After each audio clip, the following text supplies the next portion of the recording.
दोस्तों, आपका अपने YouTube channel RVC educational academy में स्वागत है। इसके पहले वीडियो में हम सब चर्चा किए थे विभाज्यता का नियम। तो उसमें कुछ पॉइंट अभी रह गए हैं जिसके बारे में हम इस वीडियो में चर्चा करेंगे। देखिए, आगे देखना है 15 से विभाज्यता। 15 से विभाज्यता मतलब कोई संख्या दे दी जाए और ये कहे कि ये संख्या 15 से विभाज्य है कि नहीं है। तो पता करने के लिए एक विधि तो है, तो भाग करिए आप। तो भाग करेंगे तो बहुत लंबा प्रोसेस हो जाएगा। तो इसके लिए हम करेंगे क्या, जो संख्या दिया रहेगा पहले हम ये चेक करेंगे क्या ये संख्या 3 से विभाज्य है। अगर संख्या 3 से विभाज्य है, फिर देखिए उसी संख्या को, फिर देखिए क्या यह संख्या 5 से विभाज्य है। अगर 5 से भी विभाज्य है तो वह संख्या 15 से भी विभाज्य होगा। यदि जो दी गई संख्या होगी वह संख्या अगर 3 से विभाज्य है और 5 से विभाज्य है तो वह संख्या 15 से भी विभाज्य होगी। देखिए, जैसे आपका हो गया 60 दे दिया गया यहाँ पे 60। देखिए, जो विभाज्यता का नियम है, जैसे बताया गया 3 से विभाज्यता, तो 3 से विभाज्यता में क्या बताया गया है कि हम अंकों को क्या करते हैं, जोड़ देते हैं। तो अंक अगर जोड़ने के बाद वो जो योगफल आएगा अगर वो 3 से विभाज्य है तो संख्या आपका 3 से कट जाएगा, तो संख्या 3 से विभाज्य होगा। तो ये हो गया। फिर 5 से विभाज्यता का नियम क्या बताया गया था आपको, बताया गया था ये कि अगर इकाई के अंक पे 0 है या तो 5 है तो वह संख्या भी आपका वह संख्या 5 से विभाज्य होगा। तो देखिए, इकाई के अंक पे 0 है, इसका मतलब ये संख्या हमारा 5 से विभाज्य है, मतलब ये संख्या 3 से भी विभाज्य है और 5 से भी विभाज्य। देखिए, तो 6 + 0 = 6 आ जाएगा और ये संख्या हमारा 3 से विभाज्य हो गया, मतलब ये संख्या 3 से विभाज्य है। इसके बाद अगर फिर इसको देखना है, 60 है आपका, तो ये इकाई का अंक 0 है, तो इकाई का अंक 0 है तो यह संख्या हमारा 5 से भी विभाज्य है। यह संख्या 5 से भी विभाज्य है, 5 से भी विभाज्य है। तो हम ये कह सकते हैं यहाँ पे कि 60 जो है हमारा ये 15 से भी विभाज्य है।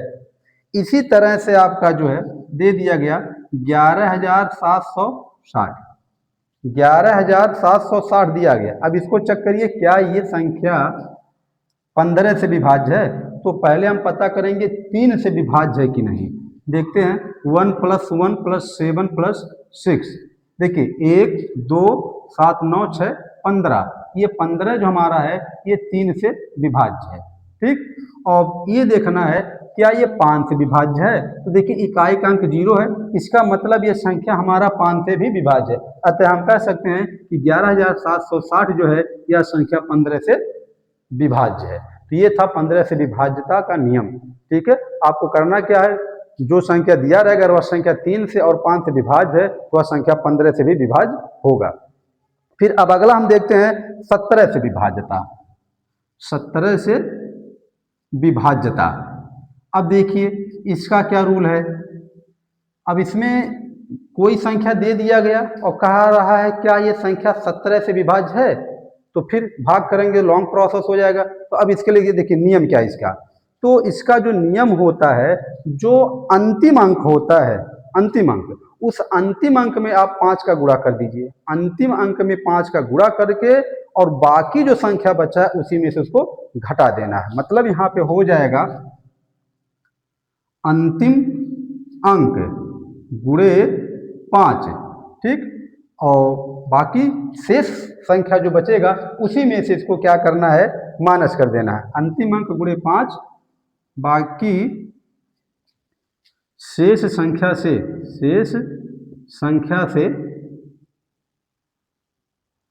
घटाने पर, शेष संख्या से घटाने पर। ठीक, अगर शेष संख्या से घटाने पर अगर वह संख्या 17 से विभाज्य हो जाता है तो वह संख्या जो दिया रहेगा वो संख्या भी हमारा 17 से विभाज्य होगा। जैसे देखा जाए यहाँ पे जैसे दे दिया गया यहाँ पे 442, ये संख्या दिया गया 442। अब इसमें देखिए क्या बताया गया आपको इसमें नियम कि जो अंतिम अंक है उसमें आपको क्या करना, 5 का गुणा कर देना है, और जो बाकी संख्या में से इसको माइनस कर देना, मतलब 44 में से इसको माइनस कर दिया जाए। तो ये हो गया हमारा 44 माइनस 10, आ गया कितना आपका यहाँ पे 34। अब देखिए 34 क्या 17 से विभाज्य है? तो यस, 34 हमारा जो है 17 से विभाज्य है, 17 दूनी 34 कट जाएगा। इसलिए हम कह सकते हैं ये 442 जो हमारा है ये जो है 17 से विभाज्य है। ठीक, अब हमको देखना है इसके बाद जो है 19 से विभाज्यता, 19 से विभाज्यता देखना है। अब 19 से विभाज्यता का क्या रूल है? तो इसमें क्या होता है, जो अंतिम अंक होता है 19 से विभाज्यता, इसमें क्या करना, जो अंतिम अंक होगा उसमें 2 का गुणा कर दीजिएगा। अंतिम अंक में 2 का गुणा करके शेष जो संख्या बचा होगा उसको जोड़ देना है। अगर जोड़ने के बाद जो योगफल हमारा अगर 19 से विभाज्य होगा तो पूरी संख्या 19 से विभाज्य होगी। देखा जाए यहाँ पे जैसे दे दिया गया, पहले ये देखिए अंतिम अंक गुणे 2, अंतिम अंक गुणे 2 और बाकी संख्या को जोड़ देना इसी में, और बाकी संख्या को जोड़ने पर देखिए अब यहाँ पे जैसे यहाँ पे एग्जाम्पल दे दिया जाए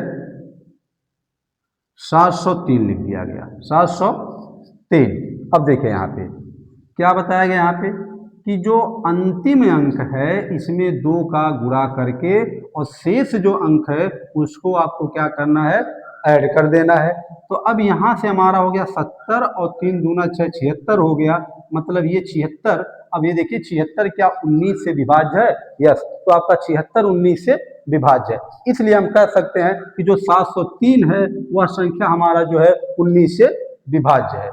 ठीक, तो आपको करना क्या होगा, 19 से विभाज्यता में आपको यही देखना है कि जो भी संख्या दिया रहेगा उसके अंतिम अंक में आप 2 का गुणा करते हुए और शेष अंकों को जोड़ते हुए अगर योगफल आपका 19 से विभाज्य होगा तो पूरी संख्या आपका 19 से विभाज्य होगी। इसके बाद आपका आता है 23 से विभाज्यता।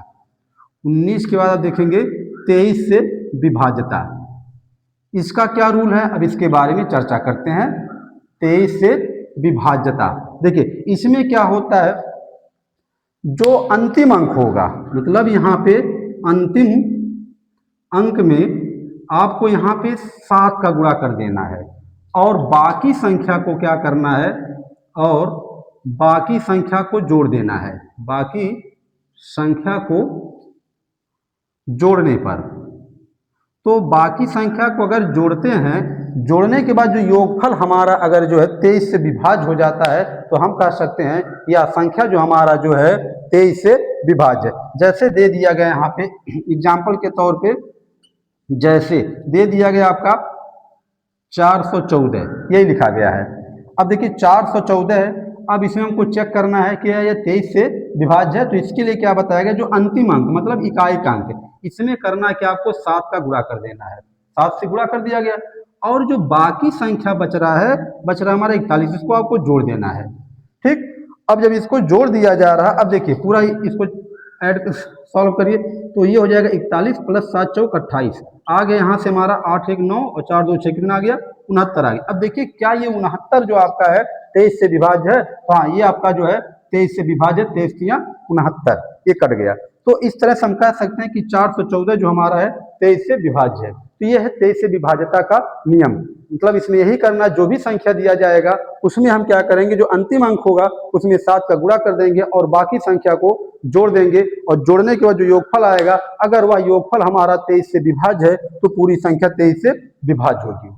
इसके बाद अब देखते हैं हम 25 से विभाज्यता।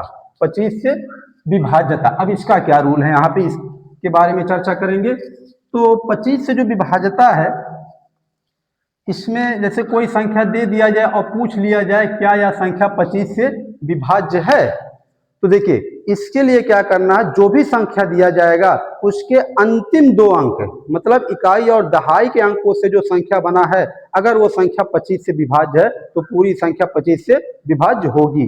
ठीक, जैसे देखा जाए यहाँ पे दे दिया गया 2025, लिखा गया यहाँ पे 2025। देखिए अब हमको क्या देखना, इकाई और दहाई वाला अंक देखना है। ये दोनों जो अंक है, मतलब जो जो मिलकर संख्या बनाया है, अब देखिए क्या ये 25 आपका 25 से विभाज्य है जी, तो ये आपका 25 से कट जाएगा, 25 से कम 25 कट जाएगा। अतः हम कह सकते हैं कि 2025 जो है ये संख्या आपका 25 से विभाज्य है। इसी तरह से लिख दिया गया 8375। हम क्या देखेंगे इसमें, पता करेंगे क्या 25 से विभाज्य है, तो पता करने के लिए हम क्या करेंगे, इसके हम इकाई और दहाई वाले संख्या को देखेंगे।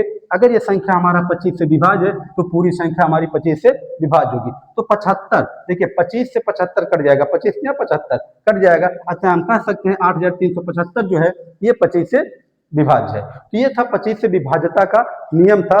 तो इसमें आपको पता क्या करना है, आपको इकाई और दहाई वाले संख्या को पकड़ना है। अगर वो संख्या 25 से विभाज्य होगा तो पूरी की पूरी संख्या 25 से विभाज्य होगी। तो ये था विभाज्यता का नियम था। तो आशा करते हैं कि वीडियो आपको अच्छा लगा होगा। यदि वीडियो अच्छा लगा है तो इसको लाइक करिए, शेयर करिए और चैनल को सब्सक्राइब करिए। धन्यवाद।